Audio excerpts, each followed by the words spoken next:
that so many of our officials only get upset when it comes time to get paid? When people want their wages raised, they want to protest. But when a child is in danger, they're silent.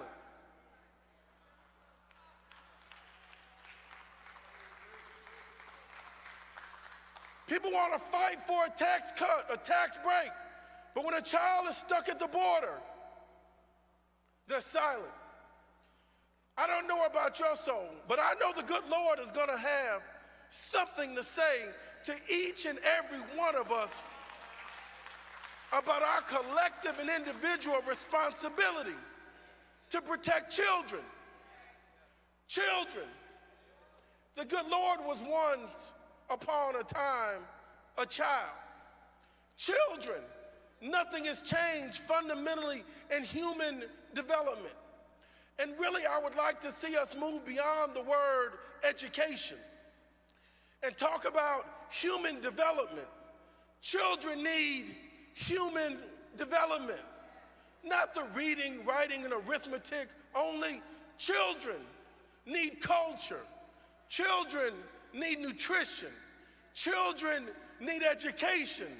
Children need appreciation. Children need protection. Children need safety. Children deserve security. Children deserve stability.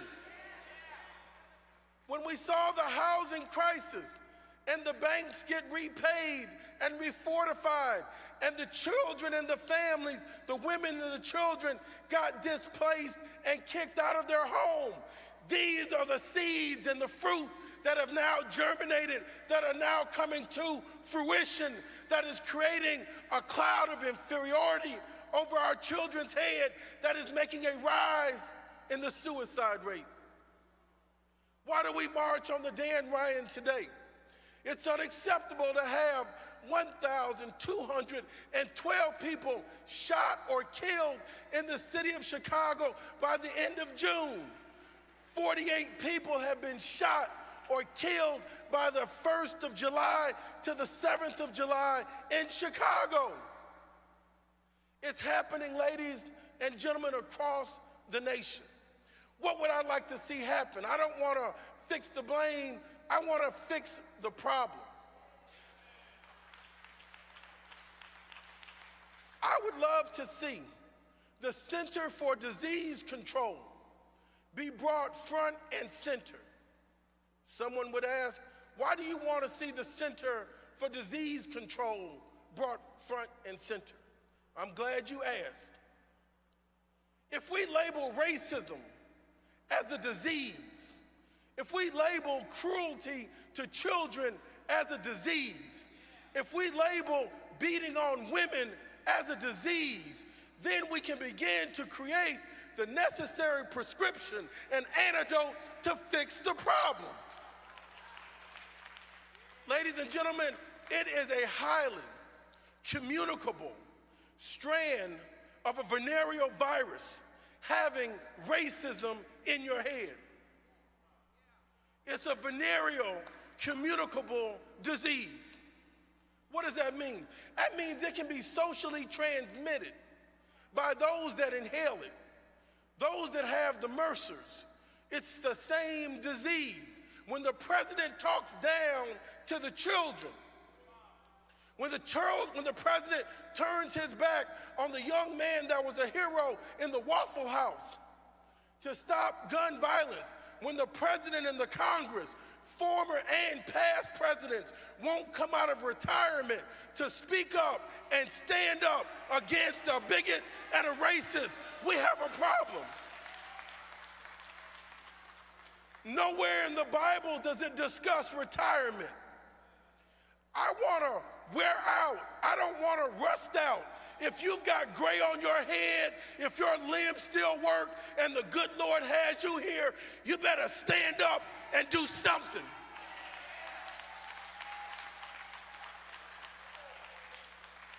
I'm seeing so many African Americans that the good Lord has blessed us to have some sort of retirement. We've never had a generation to be able to retire. Retirement simply means you have enough funds now to do what you want to do. It doesn't mean you can soak up the sun, the heat, the air, the cool, the food on the good Lord's earth and do nothing. Your neighborhood is going to hell in a handbasket. You've got cages, not locks and doors. You've got cages wrapped around your house. You got windows pulled down and you can't even breathe. Electricity is so high you can't turn it on. Violence is so escalating you can't sit on your porch. And you're going to sit at home like a prisoner for the rest of your life. You've just turned your house into a mausoleum. We've got to go deeper. Some children think that food comes out of the refrigerator. Some other people think they're really deep, and they say, no, food comes out of the grocery store. Some people will tell you it comes out of the warehouse and off the truck. No. And some would stop and say it goes all the way back to the farm. My brothers and sisters, food comes out of the ground, out of the soil. Something has to be planted. Something has to be harvested. Something has to be produced. Something has to be prepared. Then something has to be served. Our children don't know enough about our history. What's my challenge for the day in conclusion? I want us to make an individual commitment to bring some child in this building. I want us to make it a commitment to let's get our churches back on the move. I want us to make a commitment like the life of the Reverend Martin Luther King and my father, the Reverend Jesse Jackson. My father can't sit still. He wants to be free. He wants to see a free and a loving people. What is it going to take? I don't want us to just wash our cars and pull up to church on Sunday morning, put on our cologne and our perfume, get our hair done on Friday, and you do it so well, and then sit up there and act like you gave the Lord 2 hours of your time, and the Lord ought to be thankful that you came to worship him. You can't even leave your car parked in the parking lot at the church without running back outside to click it twice to make sure somebody ain't trying. Oh, we don't go to the same place, I see, huh? Afraid to go to church without locking your doors at your house. Brothers and sisters, women and children are under attack at our borders on the Mexican side. Why do we call our people that come from the southern border our backdoor neighbors? Why do we call people, God's children, illegal aliens? There is no one illegal in humanity. You cannot be an illegal person. Have you ever heard of an illegal Canadian? Have you ever heard of an illegal European? Let us decipher the codes. I want our children to rise up, to live out the true essence of humanity. I want them to rise up where love can lift them up where they belong. I see our children having an inferiority cloud over their head. Don't you see it? Our children are thinking they can't go to school. Our children are thinking they can't go to the end of the block. Our children are wearing T-shirts from their homie and their homegirl and their homeboy that's been slain. It puts a pit in my stomach. And we've got a mayor in this city of Chicago, like in so many places around the country, they want to build the buildings and decimate the people. Every time it comes to doing something in the black community, it's all about policing, a police headquarters in the black community. The building goes up and the safety and security go down.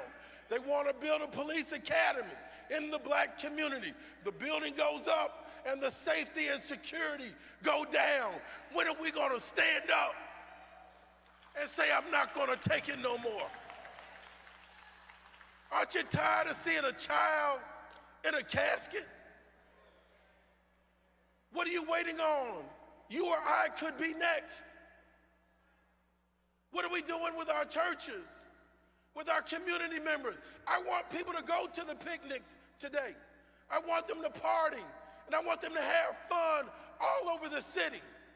But is it an extreme wish and desire that no one comes home killed tonight? People should be able to go out all night long without fear of getting killed. Well, brothers and sisters, our Bible is full of stories of children that have been abandoned. And the good Lord has never left them alone. But the good Lord is going to need some help. He's going to need some marching feet. He's going to need some women to stand up and march sometime in their life. He's going to need some men to come back home and see your child and talk to your boy. We need to bring home some of these 1 million men that are behind bars in the United States prisons. We've been separating men and women from children our whole life. Go down to the Cook County Jail. You want to see detention and abandonment and children being stripped from their parents. It's right here in the city of Chicago. We've got 400 children in the Stroger Detention Center. Come on, people. You want to know where this social, communicable, venereal disease is coming from? It's not from the children. The children are the ones that are the victims of the crimes by the adults. Our children are the ones being blamed. I'm going to be a defender of the child, because one day we're all going to need them. And God bless, they're going to remember.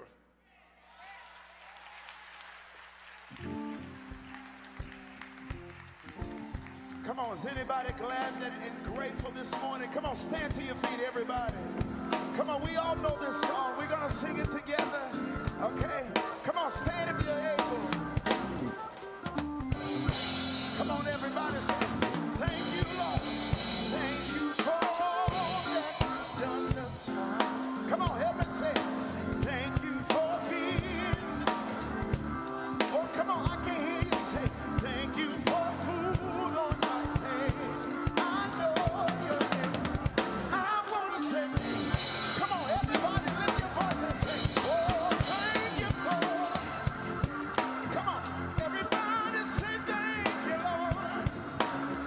The God that you are. Come on, say, thank you for food on my table. I know you're able. I want to say, come on, let me see you clap your hands one more time. Say, thank you for all that you've done thus far.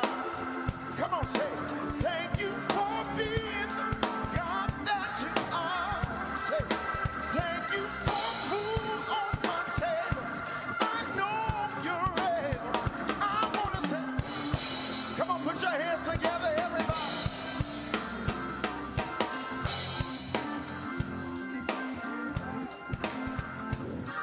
As our young people prepare to leave, give Jonathan a round of applause. Interns, if you will go to the aisles and take our children to classes at this time.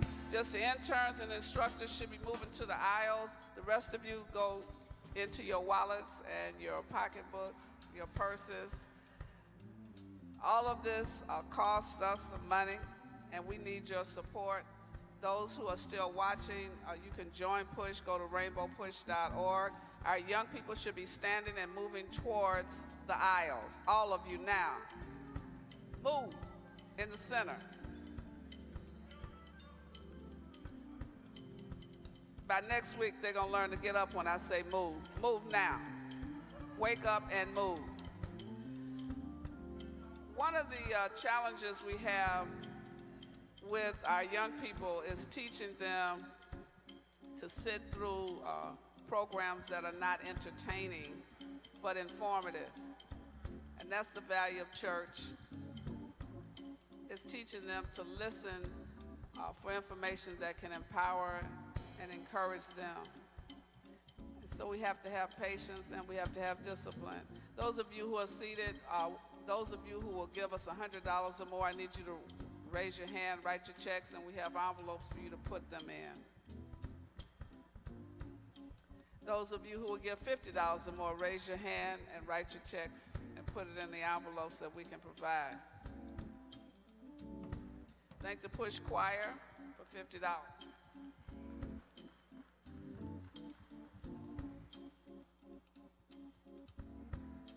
Thank you, Kimberly.